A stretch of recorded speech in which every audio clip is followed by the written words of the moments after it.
Hello everyone. Welcome to NWN channel.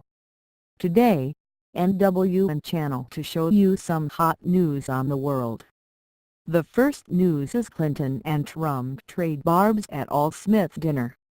White House rivals Hillary Clinton and Donald Trump have poked fun at each other at a charity dinner, the day after their bitter duel on the debate stage. She laughed as Mr. Trump joked about her well-paid speeches and the FBI investigation into her private email. But the Republican was booed when he joked that his Democratic opponent hated Roman Catholics. Opinion polls suggest Mrs. Clinton's lead over Mr. Trump has narrowed, less than 3 weeks before the election. Just 4 percentage points now separate the candidates, according to the BBC's poll tracker. Americans vote on November 8 to elect a successor to President Barack Obama, the Democrat, as well as members of Congress, currently dominated by the Republicans. The annual Alfred E. Smith Memorial Foundation dinner in New York is a white-tie gala that every 4 years features the presidential candidates. There is a tradition that the rivals stand up and make jokes about each other, but this year it comes after one of the most rancorous campaigns in memory. On Wednesday night in Las Vegas at their final debate, Mr. Trump called his Democratic rival a nasty woman and they both interrupted each other throughout. They refused to shake hands before or after. But at the New York event, they briefly put their differences aside and sat just 1 seat apart, with Cardinal Timothy Dolan between them. They did not shake hands or make eye contact, but when Mr. Trump stood up to speak, he gave her a friendly double pat on her shoulder. He joked that this crowd, of about 1,500 people, was her biggest audience yet and, in a dig at her Wall Street connections, he said it would be unusual for her to be with so many corporate leaders and not get paid. But when he said she was so corrupt she got booted off the Watergate Commission, boos sprang out. And they resurfaced when, in a reference to emails hacked within her campaign team, he said she was pretending not to hate Catholics. It was one of the few occasions when the smile left Mrs. Clinton's face. Perhaps his best line was when he referred in jest to his wife Melania's plagiarized speech in July, which borrowed from First Lady Michelle Obama. She drew fewer laughs when, in an attempt to mock Mr. Trump's calls for a ban on Muslim immigration, she referred to the current president as a Muslim. Mr. Obama is a Christian, but conspiracy theorists have sought to portray him as a secret follower of Islam because of his father's religion at birth. Conjuring up the Trump White House, Mrs. Clinton imagined a reunion of former presidents involving Mr. Obama and asked, "How is Barack going to get past the Muslim ban?" Both candidates were reading from notes, but Mrs. Clinton poked fun at a recent incident when Mr. Trump's teleprompter broke down at a rally in North Carolina. Having described Mr. Trump as the puppet of Russian President Vladimir Putin during Wednesday's presidential debate, she suggested he had had trouble using his teleprompter because he was translating from the original Russian. And I've known Hillary for a long time. This is the first time ever, that Hillary is sitting down and speaking to major corporate leaders and not getting paid for it. It's true. It's true. It's true. Oh, this one's going to get me in trouble. Not with Hillary. You know, the president told me to stop whining. But I really have to say, the media is even more biased this year than ever before, ever. You want the proof? Michelle Obama gives a speech, and everyone loves it. It's fantastic. They think she's absolutely great. My wife, Melania, gives the exact same speech. And people get on her case. And I don't get it. I don't know why. And it wasn't her fault. Stand up, Melania. Come on. She took a lot of abuse.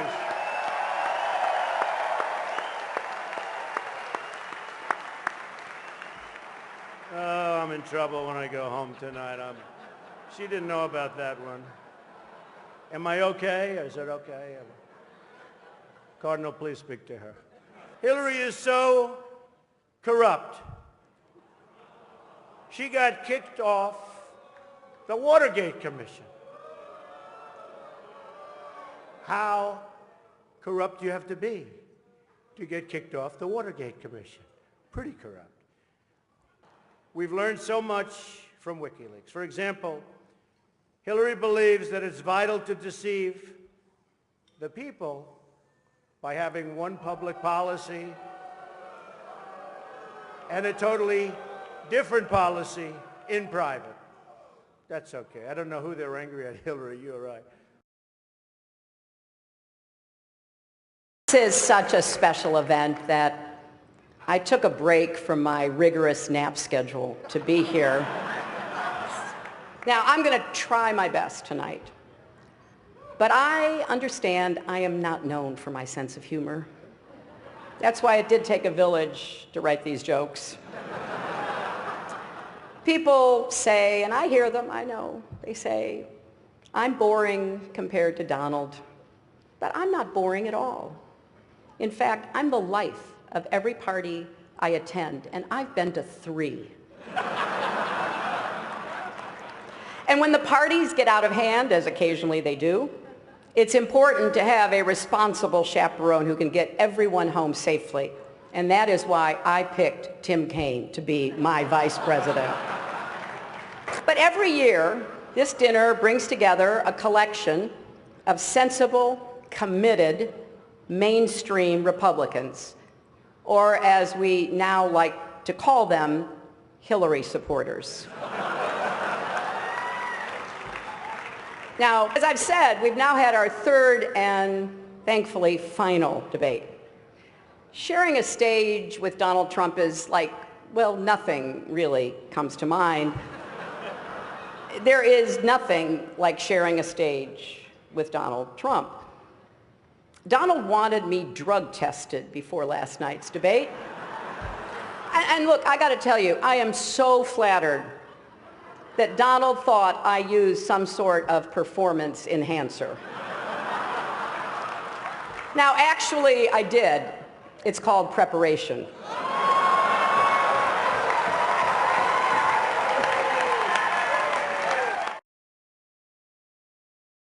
The second news is what happens if Trump refuses to accept defeat. Republican candidate Donald Trump has hinted that he may challenge the result of the U.S. presidential election if he loses. "I'll keep you in suspense," he said when asked, in the final TV debate against Democrat rival Hillary Clinton, whether he would accept the result. Pressed for a response by moderator Chris Wallace, Mr. Trump deflected again, saying, "I will tell you at the time." His comments were supported by his campaign team, but they go against a long and important tradition in U.S. politics that the loser recognizes the result and congratulates his or her rival.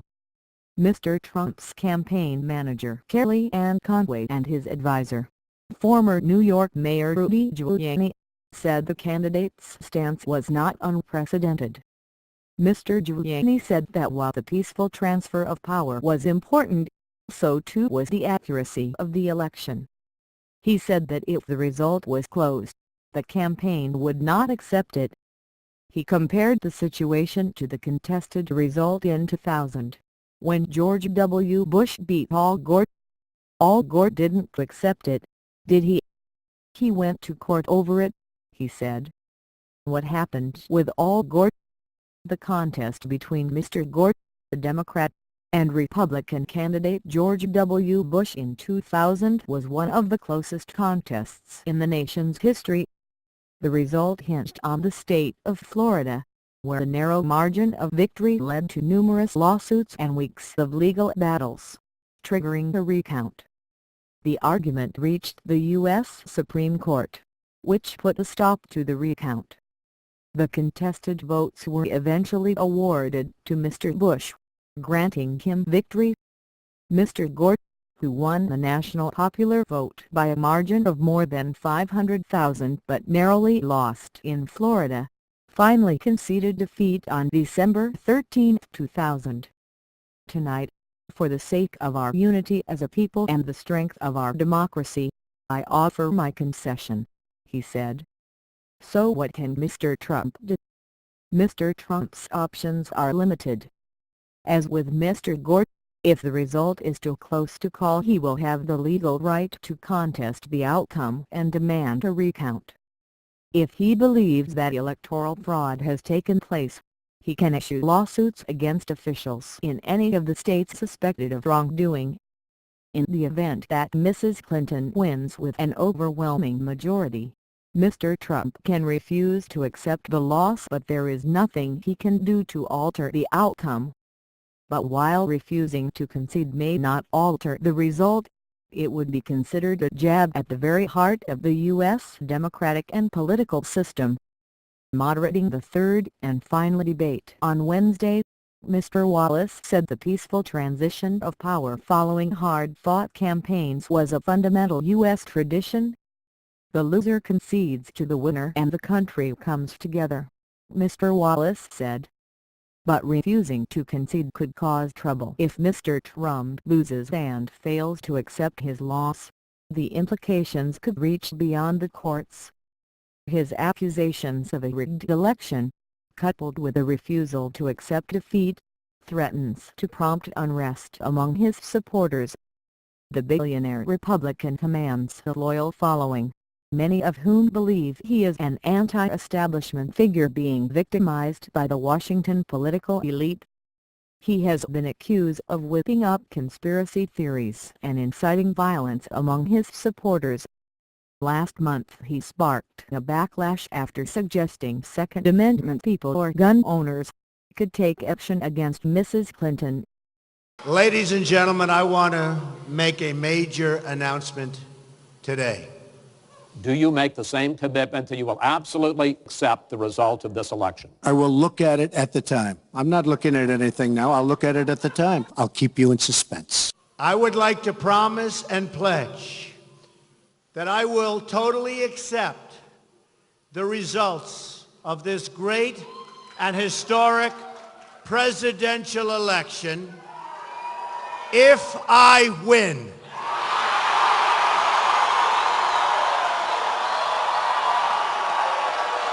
Of course, I would accept a clear election result, but I would also reserve my right to contest or file a legal challenge in the case of a questionable result. Right?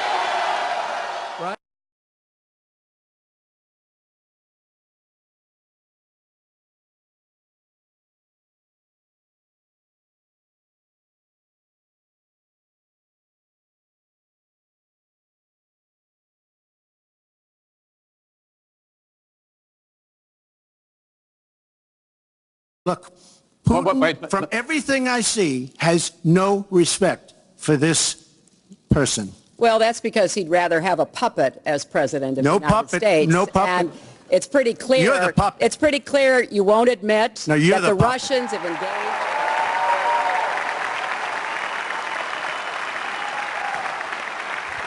The D.C. versus Heller decision, And I respect the Second Amendment. because I am putting pro-life justices on the court. I voted for border security, and there are And the wall. there are some limited places. I actually think the most important question of this evening, Chris, is finally, will Donald Trump admit and condemn that the Russians are doing this? That was a great pivot off the fact that she wants open borders, okay? How did we get on to Putin? Hold on. No, I just want to tell you, she wants open borders, now we can talk about Putin. I don't know Putin. He said nice things about me. If we got along well, that would be good. That you continue to get help from him because he has a very clear favorite in this race. I think it's She time has no you idea take a whether it's stand, Russia, because if China, or anybody else. I am not quoting she has myself. no idea. Excuse me. Putin has Mr. outsmarted her in Syria. Trump, He's outsmarted her every step of the way. I do get to ask some questions. I want to ask you here on the stage tonight, do you make the same commitment that you will absolutely, sir, that you will absolutely accept the result of this election? I will look at it at the time. I'm not looking at anything now. I'll look at it at the time. Let me respond to that, because that's horrifying. You know, every time Donald thinks things are not going in his direction, he claims whatever it is rigged against him. There was even a time when he didn't get an Emmy for his TV program 3 years in a row, and he started tweeting that the Emmys were rigged against him. Should have gotten it. This is a mindset, and it's funny, but it's also really troubling.